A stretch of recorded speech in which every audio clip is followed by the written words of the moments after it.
Hello friends, क्या आपके शरीर में भी सूजन रहती है? क्या आप भी ये सोचते हैं कि एक वक्त था जब आप ज़्यादा तंदुरुस्ती से और जल्दी जल्दी अपने काम खत्म कर लेते थे, लेकिन अब वो वक्त नहीं रहा।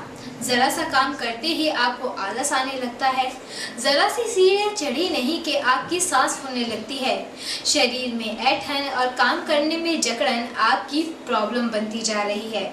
क्या आपको भी ये सारी प्रॉब्लम सता रही हैं? अगर हाँ, तो आपको घबराने की ज़रूरत नहीं है।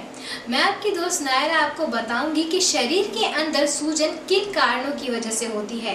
अक्सर हमारे शरीर के कई अंगों में सूजन होती है, लेकिन हम उस पर ध्यान नहीं दे पाते हैं और सिर्फ इतना कह के इग्नोर कर देते हैं कि सूजन ही तो है, ठीक हो जाएगी। लेकिन ऐसा नहीं है। शरीर के अंदर सूजन होने के भी कई लक्षण होते हैं।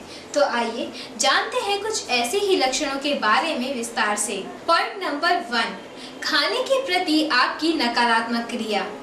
इसका मतलब ये नहीं है कि किसी खाने को देखकर आपकी सोच क्या कह रही है। इसका कहने का मतलब ये है कि खाना जिसको आप सेवन करते हैं उसका आपके शरीर पर ना लगना, खाने का आपकी बॉडी पर रिएक्शन करना। जी हाँ, इसे ही कहते हैं खाने की प्रतिक्रिया। जैसे कि फिश, अंडा और ग्लूटेन, इन सब चीज़ों का सेवन करना हमारे शरीर के लिए काफ़ी अच्छा माना जाता है। लेकिन कई लोग ऐसे होते हैं जो इनका सेवन तो कर लेते हैं, लेकिन उन्हें इसके फ़ायदे और नुकसानों के बारे में नहीं पता होता, जिसकी वजह से अगर ये इनका सेवन करते हैं तो उन्हें जलन, एलर्जी और माइग्रेन की शिकायत होती है। इसीलिए किसी भी चीज़ का सेवन करने से पहले उसकी प्रकृति को अपनी प्रकृति के साथ मैच करना बहुत ज़रूरी है। खाने को खाने से पहले हमेशा ये जान लेना चाहिए कि वो आपको सूट करेगा या नहीं। अगर अंडा खाने के बाद आपको एलर्जी होती है तो आपको किसी अच्छे डॉक्टर से कंसल्ट करना चाहिए कि अंडा खाना आपके लिए कितना अच्छा है और कितना नहीं। पॉइंट नंबर 2, शुगर की ज़्यादा मात्रा। जी हाँ, ये मानना बिल्कुल गलत है कि अगर आप खाने के बाद मीठा नहीं खा रहे हैं तो इसका मतलब ये नहीं है कि आप मीठा खा ही नहीं रहे हैं। बाज़ार में कई ऐसे प्रोडक्ट्स अब अवेलेबल हो गए हैं जिसके अंदर शुगर यानी कि चीनी मेन कंटेंट होता है। चीनी का मीठा स्वाद आपकी ज़बान को तो स्वाद देता है, लेकिन वो आपकी सेहत को बिगाड़ सकता है। शुगर की अधिकतर सेवन करने से हमारे शरीर के अंदर जलन और सूजन की समस्या बढ़ सकती है।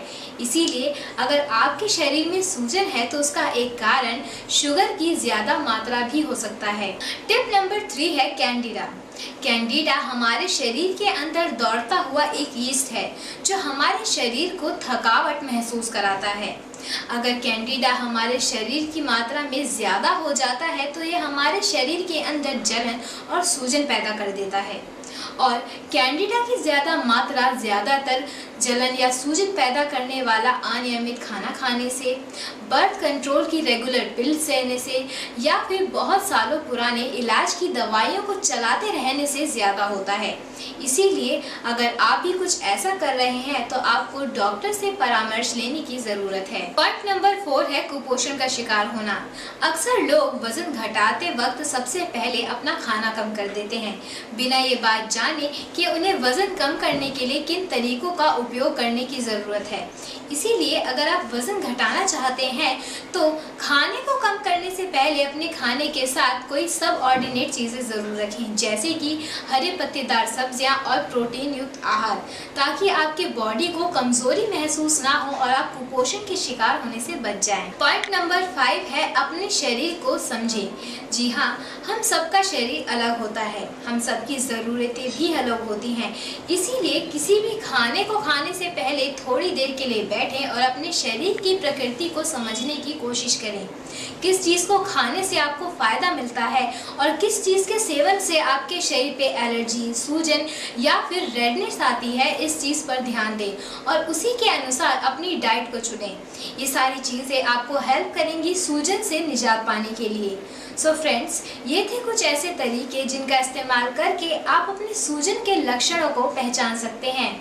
मेरी ब्यूटी और हेल्थ से रिलेटेड वीडियोस को देखने के लिए यूट्यूब पर लाइक, शेयर और सब्सक्राइब कीजिए। तब तक मैं आपकी दोस्त नायरा आपसे इजाज़त लेती हूँ।